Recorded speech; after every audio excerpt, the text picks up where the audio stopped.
Good morning, everyone.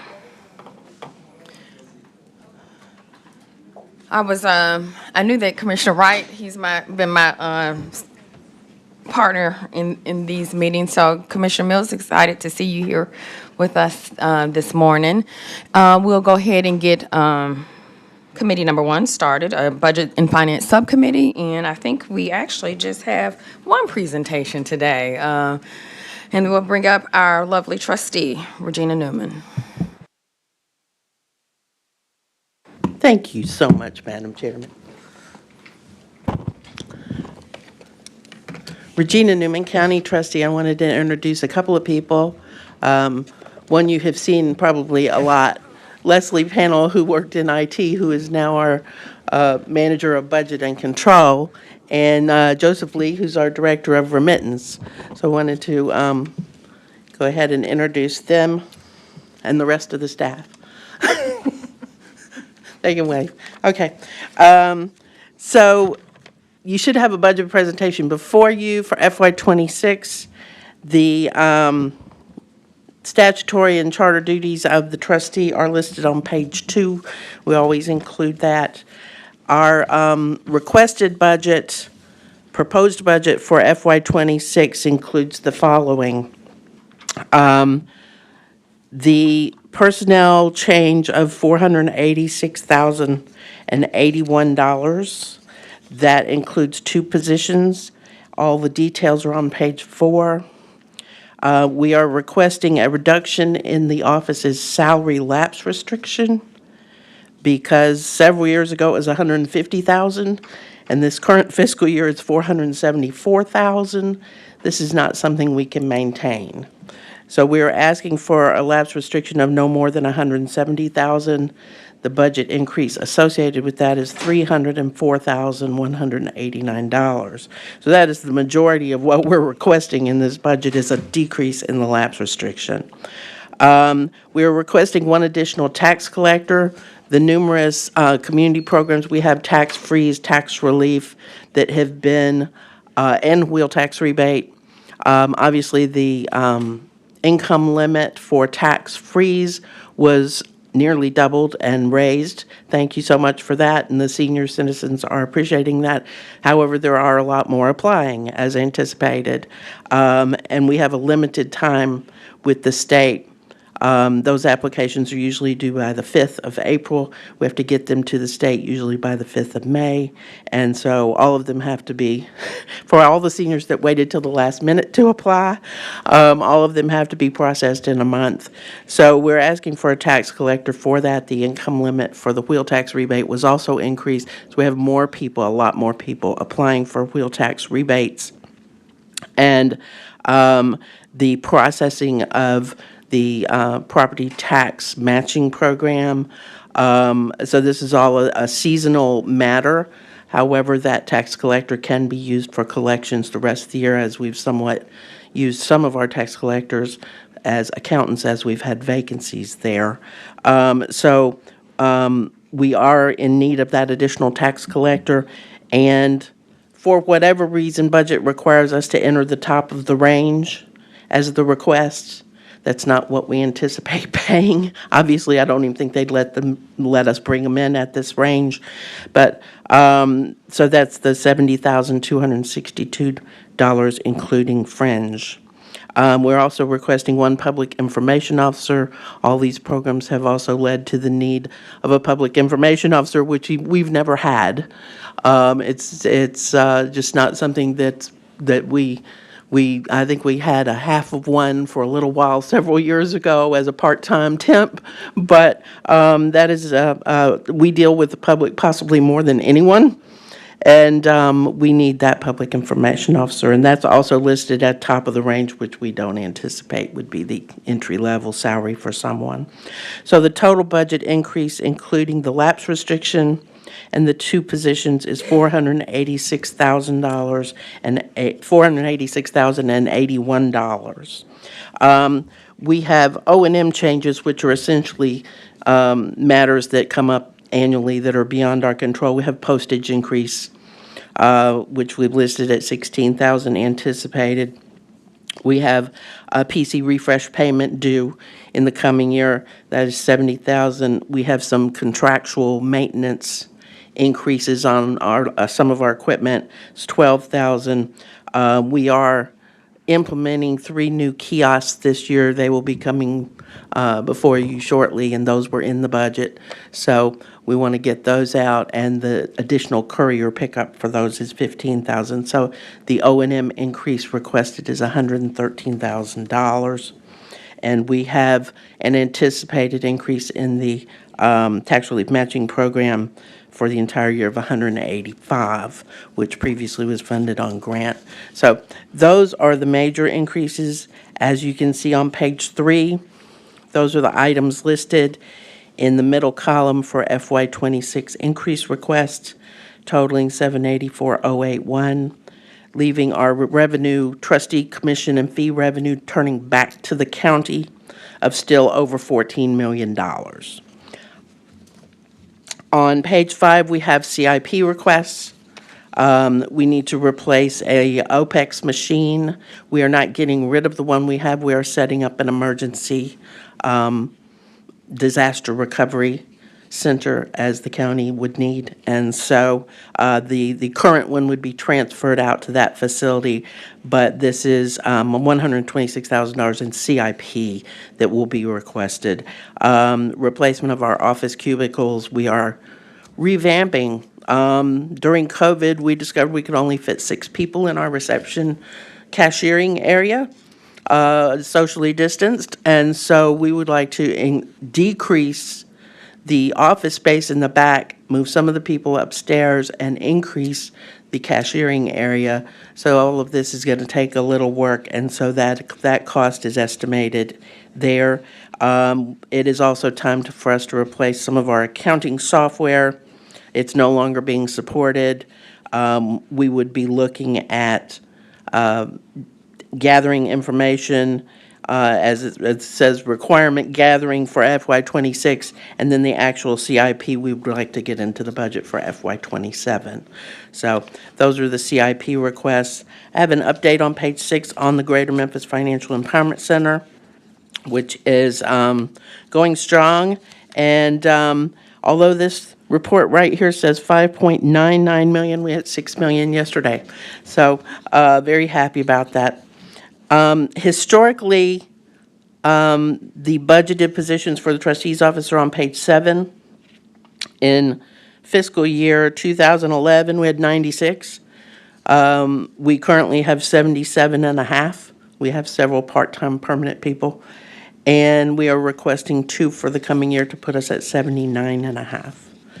The historical revenue versus expenditures for the trustee is on page 8. The yellow line on the bottom is the expenditures. They have remained fairly constant. The blue line is the amount returned to the general fund in the middle. And the brown line on the top, I think it's supposed to be red, but the brown line on the top is the revenue that we bring in for trustee fees and commissions, not taxes. But so the revenue and the amount returned to the general fund have increased while the expenditures have remained fairly constant. Collection history is on page 9. We're still in the 97% range. I hope to make that again this year of everything that's billed. We are continuing our downward trend on everything that's delinquent on page 10. This has dropped, goodness, 25 million or more over the course of the last few years.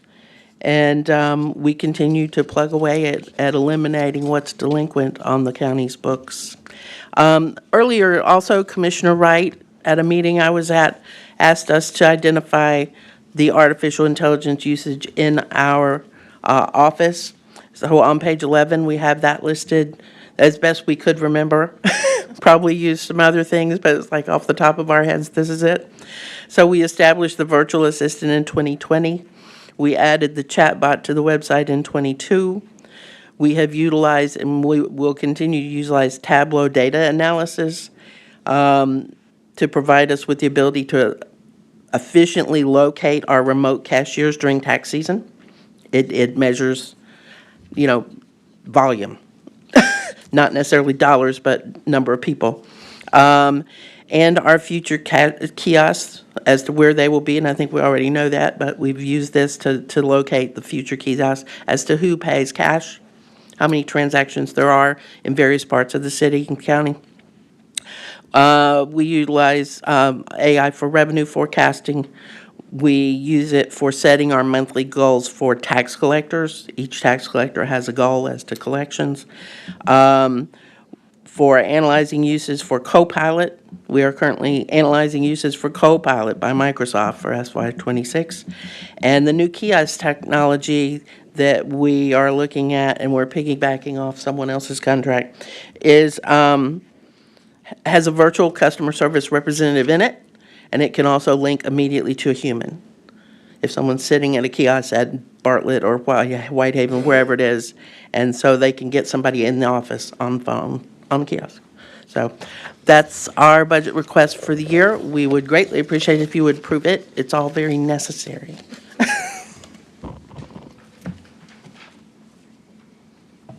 Thank you so much, Madam Trustee. Commissioner Wright, you're in the queue.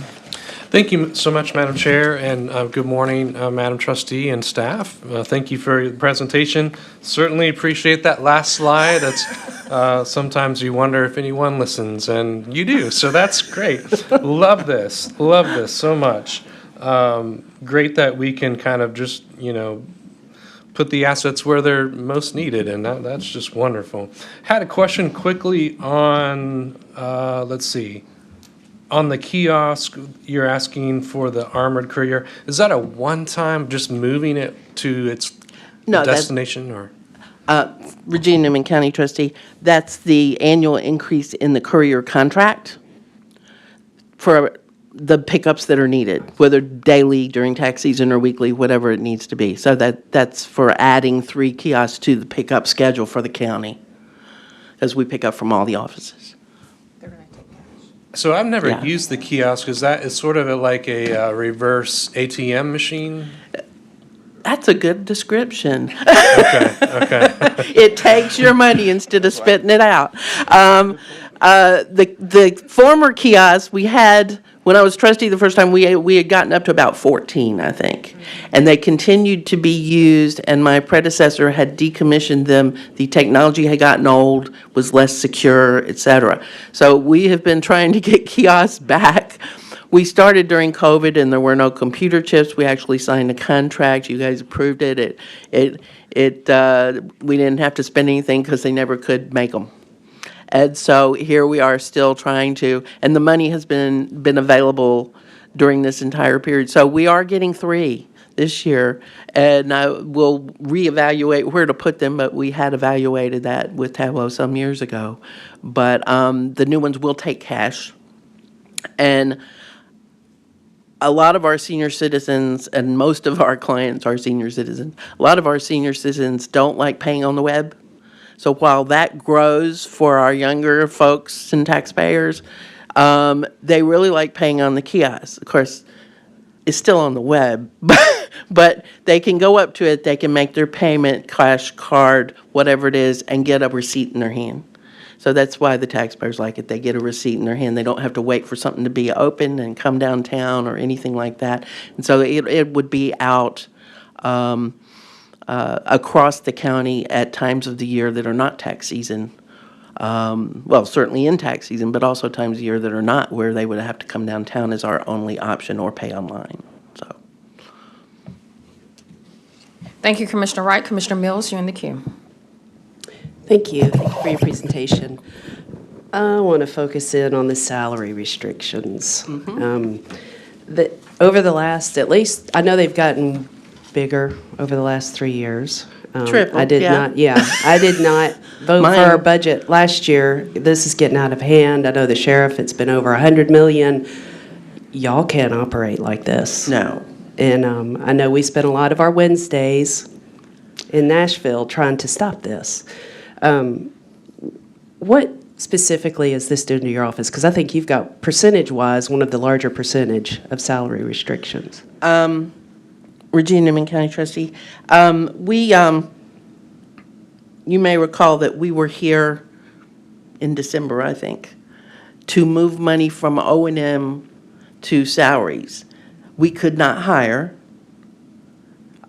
We've got to have accountants. It's hard enough to get them, and we're having to pay more for them, which means when we pay more for an entry-level accountant or to keep an accountant, then we've got to adjust the folks above them, because then they're all making the same. The people have been here a while.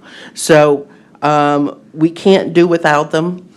I appreciate that they're all doing a great job, but we're working them 24/7. It's not feasible. And when we can't fill the vacancies, we again have 2 vacancies for accountants right now, and have to move money to fill new ones, then we can't fill the vacancies. And we have no money to make the adjustments, and we're having to hold vacant positions open. And we don't function like that. We don't sit with vacant positions, let's just put some extra positions in the budget so that we'll have them to cover our salary restriction and not fill them. I can't afford to do that. I've got to have them all during tax season. I got to have them the rest of the year. If somebody retires, it takes a couple months to fill it. Okay, that's your salary restriction. I understand that there ought to be one on occasion, and that we will, and maybe I didn't put that correctly, not that there ought to be one, but that there will be savings throughout the year if anybody leaves, because it takes a period to fill them. But going from 150,000 to 474 in a couple of years, that's more than triple, and we can't function that way. Yeah. What does the administration, have you had this discussion with them? No, we didn't have a budget meeting. Really? I don't know anybody who did. Oh, okay. Okay. Interesting. Thank you. Thank you, Commissioner Mills. Commissioner Wright, you're back in the queue. Okay, I'm not sure how to proceed after that, but, okay. Can I go back to the, thank you, Madam Chair. Can I go back to the Public Information Officer? Yes. I was trying to read something else while you were presenting that. Can you say again what that, or if you didn't cover, what exactly, I know we have, I think, others throughout county government, but can you share a little bit about what the duties are and how would this benefit us? We do a lot of social media. We do social media, I'm sorry, Regina Newman County Trustee. We do social media on any updates that you guys pass on the programs that affect the taxpayers. We do, and I say we do, we have in the past, I used to have an assistant who was able to just incorporate this and stay late and get our press releases done for the beginning of tax season, the end of tax season, what the deadlines were, how it worked, handle the public records requests, which seem to be growing, and it's kind of a constant request for things that are not our office. But I guess when somebody looks up Shelby County, ours comes up first. I don't know why. And so we get requests, as we were working on yesterday, for the courts, for the assessor, obviously for the assessor because people are confused, but things like that. So all those public records requests, all the press releases, the media, anything like that. And I'm familiar with the fact that a lot of the offices not only have one now, they have 2. I utilized, after my assistant retired, half of had a temp person for a little while at halftime, and they kind of did the job, but it has become more onerous for somebody else to kind of incorporate this in their duties. And the more programs we have and the more changes that happen each year, which they do, we've got to communicate this out to our taxpayers. We got constant contact for who the tax relief participants who given us an email address or their child did, or something like that. So getting the information out to people is very important. Thank you, Commissioner Wright. You asked the question that I was going to ask, so thank you, Trustee, for that answer. But I do have this question. You mentioned earlier that you had already kind of figured out, I guess, through Tableau where the location of the kiosk will be. Do you know, off the top of your head, where those will be? At the time We figured it, which was probably 2021, when we contracted and then didn't get them. The implementation process obviously was going to take a little while, but one was going to go in the Bartlett area, and one was going to go in the South Memphis, Whitehaven area, and I think we had one for North Memphis. And that was purely people who are not mailing, who are not using online, who were interacting with one of our personnel. Gotcha. And so we'll reevaluate all that. And I was hoping to get 4 this year, but money's only going to stretch till 3. Gotcha. All right, and my last question, you mentioned about needing additional tax collector, and just on average, what's the length of time it takes to do processing? Like, what's your volume? We're up to about 9,000 applications on relief. I don't have a number for the tax freeze this year, but obviously it increased because that income limit doubled. And we're monitoring the wheel tax rebates, which was down to about 2,500 people before the income limit changed. And so that was not somebody's sole job, and it comes throughout the year. But the volume on the wheel tax rebate is probably tripled, but it is spread out throughout the year, which is great. But the freeze and relief, everybody waits to the last minute, and we got 1 month to process.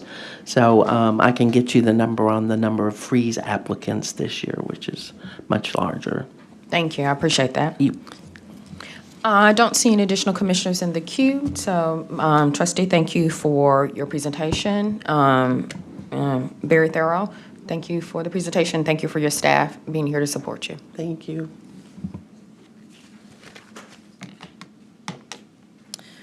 All right, we'll go to item number 3.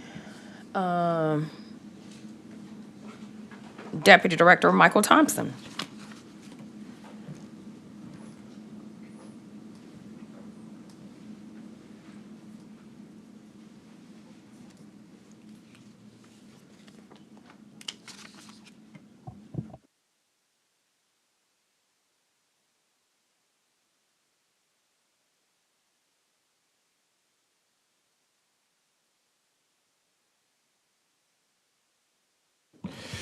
Good morning, Michael Thompson, Deputy Director of Administration and Finance.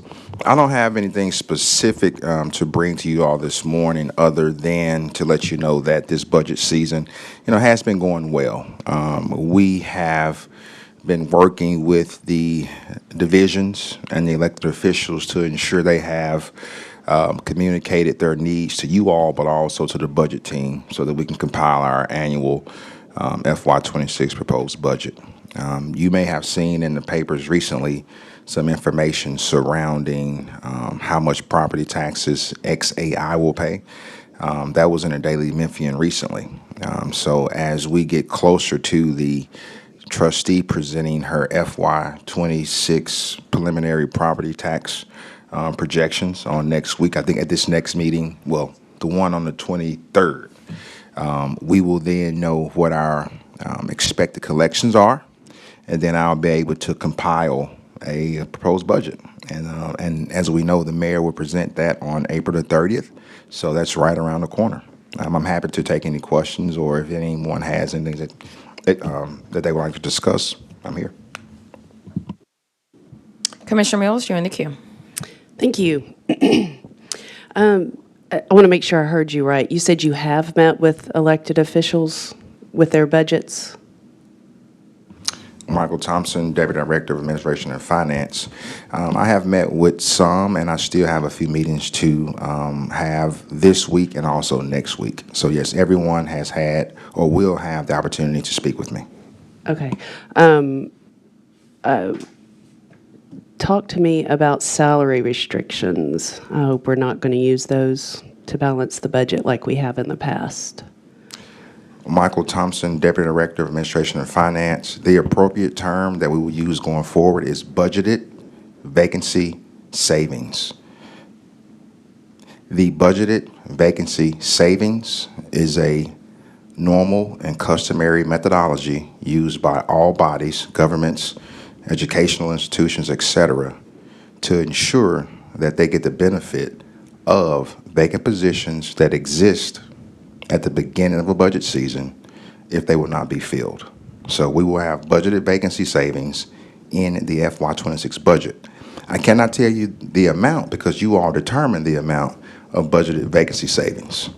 But I would recommend that the commission understand what that amount should be and also ensure that we are able to appropriately budget for vacant positions in the FY26 budget. So you do plan on using salary restrictions as you normally have in the past for this year too, is what I'm hearing. Michael Thompson, the Deputy Director of Administration and Finance. It's important that we understand the methodology used to budget for vacant positions. If vacant positions are in anyone's budget and they are not going to be filled for FY26, it's important to understand the amount of those vacancies and be able to budget accordingly for those. So that's a yes. Michael Thompson, Deputy Director of Administration and Finance. The methodology to budget for vacant positions in the FY26 budget is up to the commission, and it's important that you all understand the amount of money that exists in positions that will remain vacant through FY26.